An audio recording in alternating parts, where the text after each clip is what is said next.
love him. You know we love him. He is the man, the myth, and the legend, and he now has a cleared throat because we went to him way earlier than we normally do. Sean Salisbury. Good morning, Sean. Hey, good to talk to you guys. Hey, are you going to Vegas this year or no? Nope, we're doing the show from here. I mean, with the Texans, we thought about it, and I actually thought about going because I have a few companies I have to do some work for, but I'm going to do it from here. I don't mind and Vegas will be crowded, and I love Radio Row because it's got a lot of, with the old, what's the word I'm looking for? Good reunion stuff, see guys like you. Right. But we're not going this year. We're going to do it from our studio, so I'm okay with it. Same here. And I mean, we have our afternoon show going down there, but, it's been so hit and miss. It's been a weird few years for Radio Row. But for you, I've always kind of wondered, Sean, like when you go down as a host, so you're hosting a big morning show in a huge market, but also you're one of those guys that is absolutely in that category of getting shuttled around to 900 different radio shows, selling something or plugging something or whatever. I mean, you played NFL football and you're a media personality. So does it get difficult for you when you do go down to cover because you're kind of serving two masters there?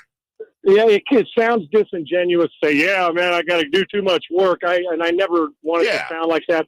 For me, it's probably, and at times, depending on the sound in the studio, and Dave, you guys been there, that it's like, okay, guys will walk by and you'll be in the middle of the interview and a buddy, you'll say, hey, Sals, what's going on? And I say hi. And so the people back, it's like an inside joke. They're like, oh, great. We got a segment going and Ronnie Lott just walked by or somebody says, so you got to acknowledge him because it's a big reunion.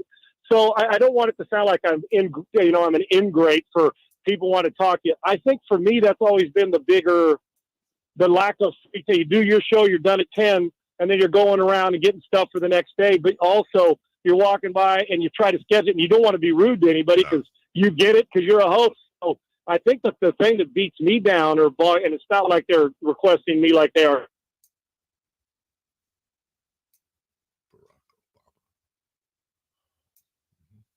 So, yeah, that can be at times. I don't want to say it, but it does use up. You got to manage your time right. But I do like it because it gives me a chance to see all, buddies and be a part of that. But I don't take it too serious. And so I understand. But can you imagine being a guy that every show in the country wants to talk to and being a Brady or an Aikman or one of those guys? That's got to be very difficult. Put it this way. I don't need much of a handler when I go down there. I can do that myself. The guys who are doing interview after interview. But, yeah. You'll hawk some stuff and, you're endorsing something, but I've always enjoyed it because I like the people, but the radio usually sounds better when you're in studio because you're not dealing with some of the different sounds in a big old convention center. Yeah. And Sean, obviously, like we just said, Radio Row is different for all this is different than our regular shows. There's some fun to that, but much like this week, there's a rhythm to the football season. You guys have days off in the week, after the game and film and then prep. And then here you go and get your couple days ready with the game plan for the new game. This isn't just another game. There's been 2 weeks. There's hype. Last night's just chaos there in Vegas with opening night and media night. The Chiefs have been there. A few Niners have. How do they try to make this week as regular as possible? That's a big key of it, my man. And you're right. When we hear people say, hey, it's just another game, the field's just like, no, it's actually not. The playoffs are not the same as the regular season. And the Super Bowl's far different. And I have yet to talk to a guy who, when you can lock in and that feeling of that you're in such a mode going into a game and then it clicks and it's happening in the biggest game of your life. It's like, oh my gosh, how do I bottle this up? And if you're fortunate enough to get that feeling, which adversity will hit and that good stuff will hit and being able to manage both, that's hard. But leading up to the game, you are right. How do we keep and all coaches, all of them, and players want to be in their same routine. Here we are at 8 o'clock, we eat breakfast. This is our day off. At 10 o'clock, we go here. Because during the regular season, what Monday, Tuesday, Wednesday, Thursday, Friday are. So the coaches, now that the media night's over, are going to do everything they can to manage it to where your practice schedule is exactly the same as what you've been on and time it to where it's game time as well. So they're creatures of habit and superstitious. But it's the distraction, and they're there, and the pressure, and not to want to go out in Vegas and say, well, like curfew's at midnight tonight, it's early in the week, and not to overdo it. It's not just curfew. It's maybe you had 3 too many. The next day you're not as functional at practice. I don't know, but I do know this. choke, and somebody will rise in this pressure. The question is, how many, and can you stay focused? Experience matters. I at times thought, is it overrated? It's not. The team that's been there more or has more players should have an advantage, but that doesn't mean that's the result of the game. Sean Salisbury with us. Sean, you know I'm a diehard Niner fan. You also know I'm kind of a psycho when it comes to my teams. I'm sitting here leading up to the Super Bowl, and I'm going, look, everyone's talking about Mahomes and Kelsey and Pacheco, but this Chiefs defense is actually really a lot of what got them there. And I look at the warm butter that the Niners run defense was in their matchup against the Lions, them having to come back twice versus the Chiefs going into Buffalo, going into Baltimore, holding Miami to 10 points. Why in the hell, Sean, why are the Niners favorites in this game? We talked about it ad nauseum yesterday on my show. I even had a caller calling who's a big bet. How? And I'm sitting here and I go through, man, I'd like to bottle it up, and no, I'm gonna keep an eye on that too as we get closer to the game. The Sharps.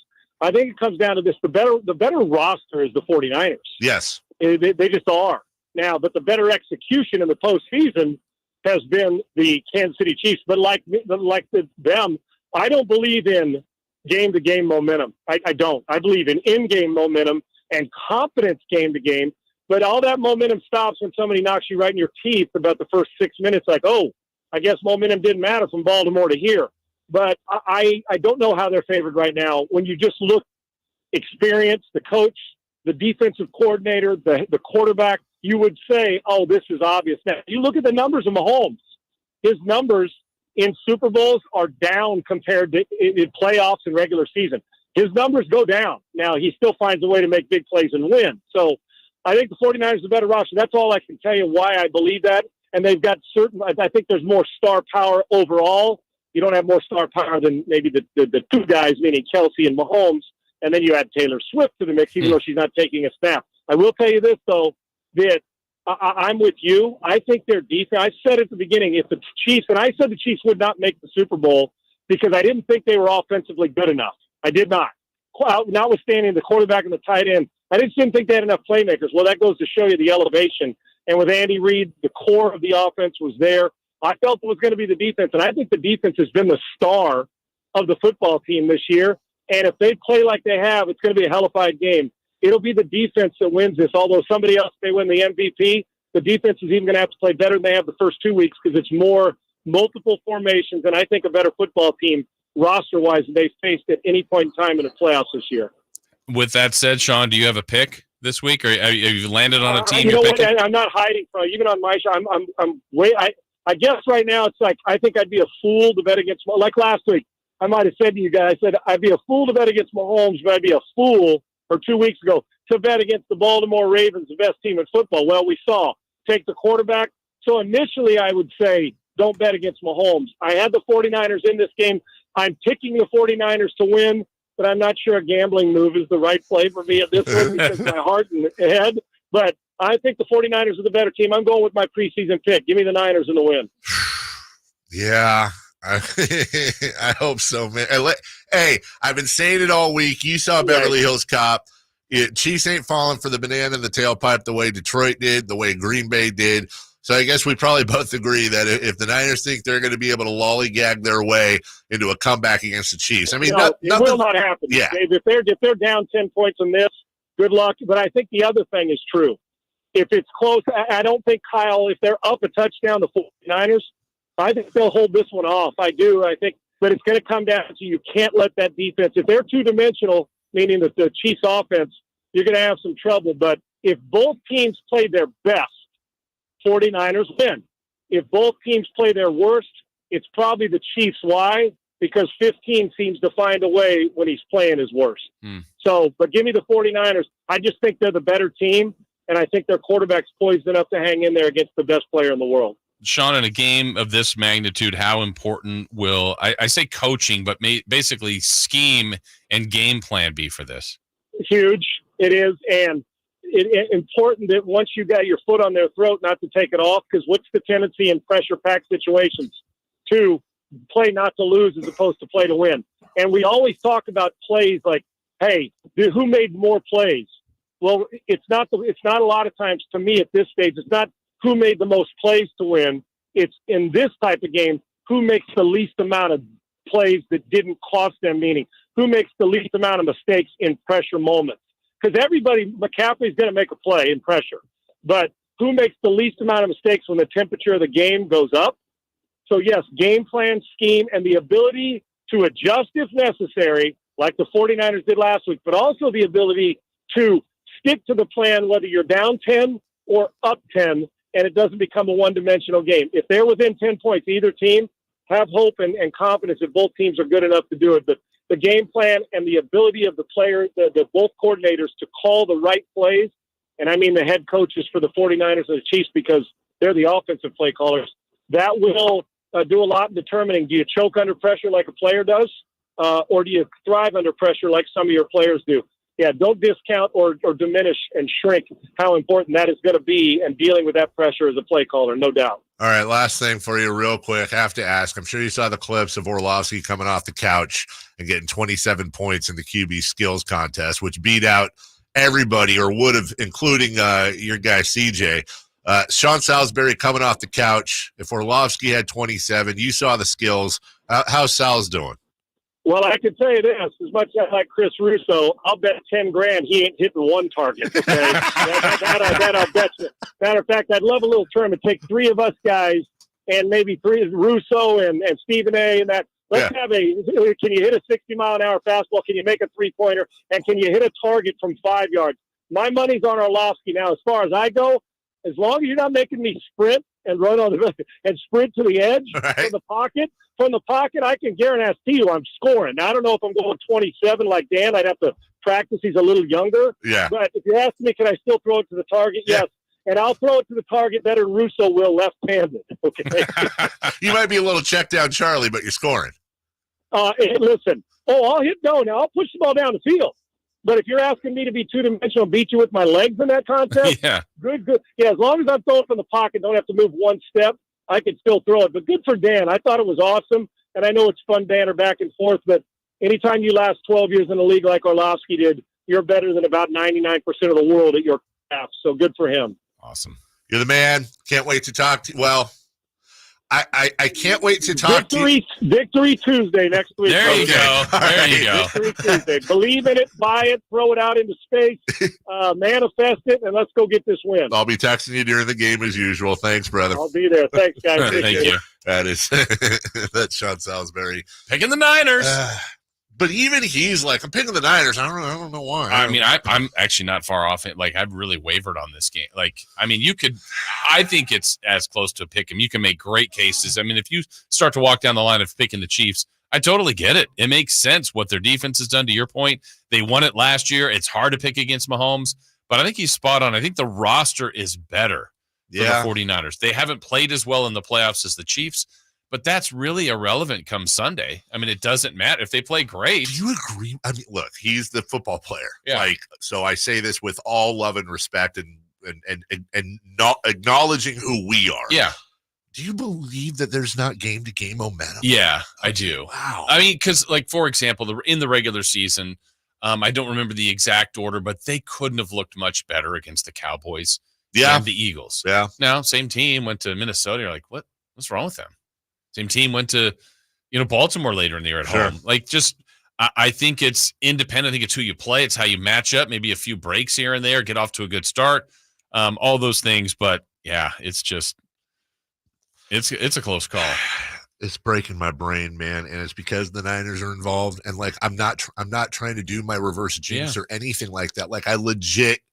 Yeah, if you pick the Chiefs, I don't think you're going. No. Like, hey, I'm trying to not pick the Niners because, like, it's not crazy to pick the Chiefs. No, I feel like it's. I just looked at the line, so it's been 2.5 for a while. What's it now? No, it's 1.5. Niners 1.5. I feel like it's going to be a pick 'em by the time they kick off. I mean, 1.5 feels like a pick 'em anyway, but whatever. Yeah, right. And and even if it was 2.5 Chiefs, I'd be like, that's about. I mean, that range 2.5 either way. Right. That's kind of where the game will probably live. I know we got a break, but dear football Jesus, I have not asked for anything for like a super long time. For like a week. Well, okay. I asked that Debo could not be hurt in that one playoff game a couple games ago, and you answered that. But that was like you, David, and that was like a minor ask. Yeah. Okay, it's been 30 years, and we haven't had a Super Bowl, and the Chiefs have had a bunch, and I know that you don't like Taylor Swift, so not true, David. Please, and Alex Jones might actually be the quarterback of the Chiefs. That's true, David. So please, sweet baby Jesus wrapped in golden fleece, please, please, please, can the Niners win? And if the Niners win, yes, I will not say that you hate Sacramento for at least one calendar year, no matter what happens. More. I need more. What? All right, 13 months. We'll negotiate later. Because you know what? You know what happens? If you break a covenant with him and you don't pay your bet off, it's going to be fire where you're going. It ain't going to be fire wings, let me tell you that. But if you're going up north, yeah,